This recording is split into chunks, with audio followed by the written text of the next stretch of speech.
की राजनीति इतनी दूषित हो चुकी है, उसी के लिए तपस्या, उसी के लिए तप है।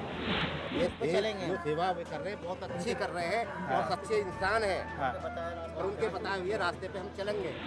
मिलकर अपनी मर्जी से बेचते हैं और कोई भी मतलब उसका वहाँ पे कहना चाहते हैं तो कहते हैं भाई इतना ही आएगा और आप कुछ भी कर लो, इतनी दौड़ लो, जितनी फूकी हो या फूकी इतने ही देंगे। ये बिल भरो, उसके बाद कुछ होगा, ठीक किया जाएगा। जब ठीक किया जाएगा, मतलब पहले उसे सही नहीं किया जाएगा, पहले बिल भरो। रानी ने ये कहा है कि अगर बिजली के बिल ज़्यादा आते हैं तो आप बिजली यूज कम मत कीजिएगा, ठीक। कल वो ये भी कहेगी कि पानी का बिल ज़्यादा आता है, पानी पीना छोड़ दीजिए, क्या ये जायज़ है? 43% ही बिल अदा ले हमसे, जो हम 43% टैक्स मतलब देने के लिए तैयार है, जो 43% प्रयोग करते हैं। जो 57% ये है गुंडे माफिया लोग जो बढ़ा चढ़ा के पेश कर रहे हैं, आम आदमी को तरस के मार रहे हैं, हम 57% का विरोध करते हैं। मन मुताबिक पैसे लिए जाते हैं, उसके बाद भी पानी इतना बदबूदार आता है कि आप पी नहीं सकते, उसे नाक से नहीं लगा सकते। हमारी गरीब जनता या जो भी इंसान है, कांग्रेस से तो बिल्कुल तंग आ चुका है। अगर एक आदमी तपस्या कर रहा है, जनता सोचने पे मजबूर होती है, तो जनता का समर्थन जुट रहा है। नमस्कार, प्राइम टाइम में मैं कादम्बिनी शर्मा हूं आपके साथ। आम आदमी पार्टी के अरविंद केजरीवाल के अनशन का आज 7वां दिन है। दिल्ली में बिजली पानी के बढ़े दामों के खिलाफ ये अनशन है। लोगों से अरविंद ये भी कह रहे हैं कि वो बढ़े हुए बिल ना दें। सरकार से कोई मांग नहीं है, लेकिन ये सिविल डिसोबीडियंस जो शब्द अरविंद इस्तेमाल कर रहे हैं, कितना काम कर रहा है। सुंदर नगरी में ये अनशन चल रहा है, जंतर मंतर पर नहीं, इसलिए ऐसा नहीं कि बहुत भीड़ जुटती हो हर रोज, लेकिन जब एक आंदोलन की बात हो तो शायद रोज भीड़ की उम्मीद करना भी गलत होगा। लेकिन सवाल उठता है कि लोगों को बिल नहीं देने की वकालत कर या अनिश्चितकालीन अनशन पर बैठकर क्या हो पाएगा, क्या हासिल हो पाएगा, जो पहले के जमाने में होता था। यहाँ सरकार विदेशी नहीं, खालिस देसी है। अलग अलग पार्टियों का मिक्स एंड मैच होकर भी कुछ बनेगा तो वो भी होममेड ही होगा। ऐसे में कब तक चलेगा अनशन बिना एक पुख्ता लक्ष्य के, और जनता कब तक बिना बिल दिए और उसके कारण बिना बिजली पानी के काम चला पाएगी? क्या आज के जमाने में इस स्टाइल की राजनीति काम करेगी, एक बड़े वोटर बेस को लुभा पाएगी? ये भी देखने वाली चीज है कि आज जब राजनेता गैर कांग्रेस गैर बीजेपी सरकार की भी बात करने लगे हैं, वजह उसकी जो भी हो, आम आदमी पार्टी इसका कितना फायदा उठा पाती है। ये वक्त बदलाव का है और मैं विधानसभा चुनावों या आम चुनावों की बात नहीं कर रही हूँ, एक बदले माहौल की बात कर रही हूँ, जिसके कारण कई चीजों को बदलने के लिए मजबूर होना होगा, चाहे वो लोग हो, नेता हो या पार्टियां हो। इन्हीं मुद्दों पर हम करेंगे चर्चा अपने खास मेहमानों से, लेकिन सबसे पहले हम वो बातचीत जो अब से कुछ ही देर पहले मैंने अरविंद केजरीवाल से की थी वो आपको सुनाते हैं। आपको बता दें कि ये रिकॉर्डेड है। तो पहला सवाल जो मैंने अरविंद से किया वो ये कि अगस्त 2012 में आप अनशन करते करते राजनीति में आने का ऐलान कर गए, क्योंकि आपको लगा कि अनशन से कुछ नहीं होना, लेकिन घूम फिर कर आप फिर अनशन पर आ गए। अगर अनशन ही करना था तो आंदोलन अच्छा था, ना पार्टी क्यों बना ली? एक एक्टिविस्ट के तौर पर अनशन करते तो सम्मान ज्यादा मिलता। इस समय तो अनशन में सबको राजनीति दिखेगी। देखिए, आपके प्रश्न में 2-3 प्रश्न हैं। पहली चीज़ तो जिस दिन हमने पार्टी का ऐलान किया था, हमने कहा था ये पार्टी नहीं है, ये आंदोलन है, और अगला चुनाव नहीं होगा, आंदोलन होगा, क्रांति होगी। इस देश की राजनीति बदलने चले हम लोग।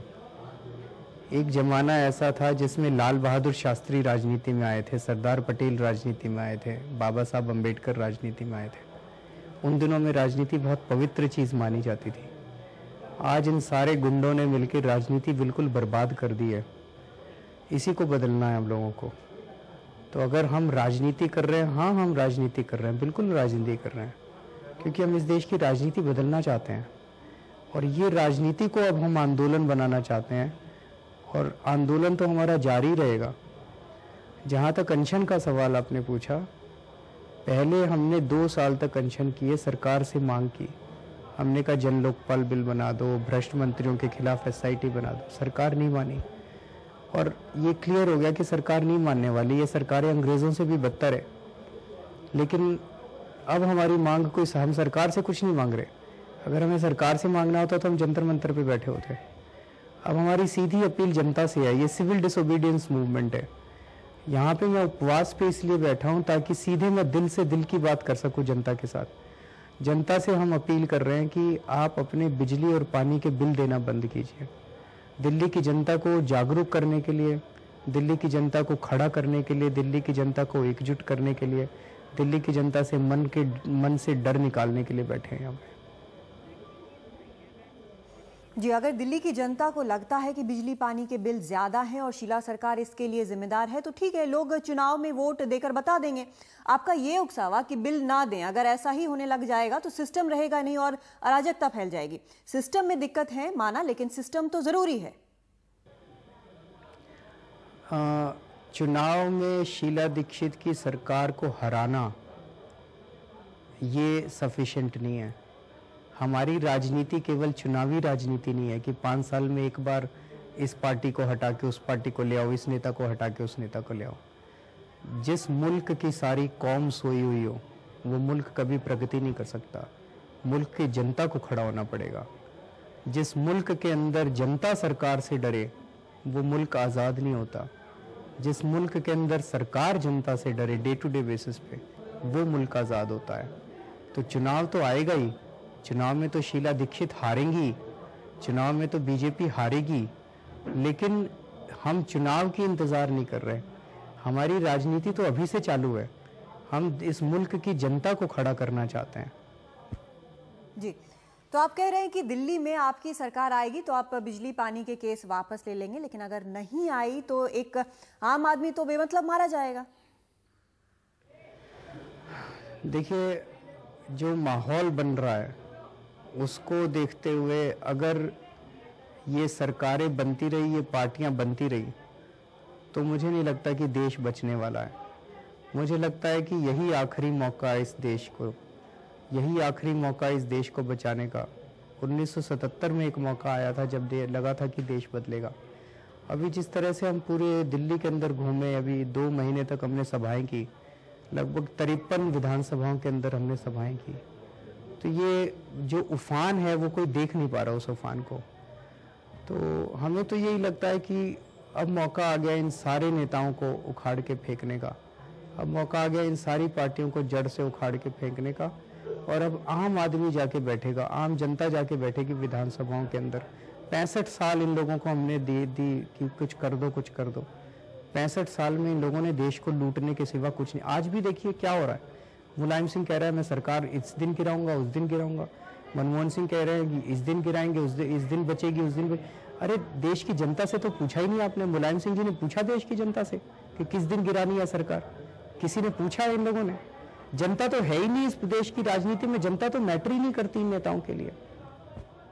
जी, तो दिल्ली की 70 विधानसभा सीटों में से आप किससे चुनाव लड़ेंगे? विधायक का चुनाव लड़ेंगे या क्या? वो इम्पोर्टेंट नहीं है मैं कहाँ से लड़ूंगा। मैंने बताया कि चुनावी राजनीति इम्पोर्टेंट नहीं है इस टाइम।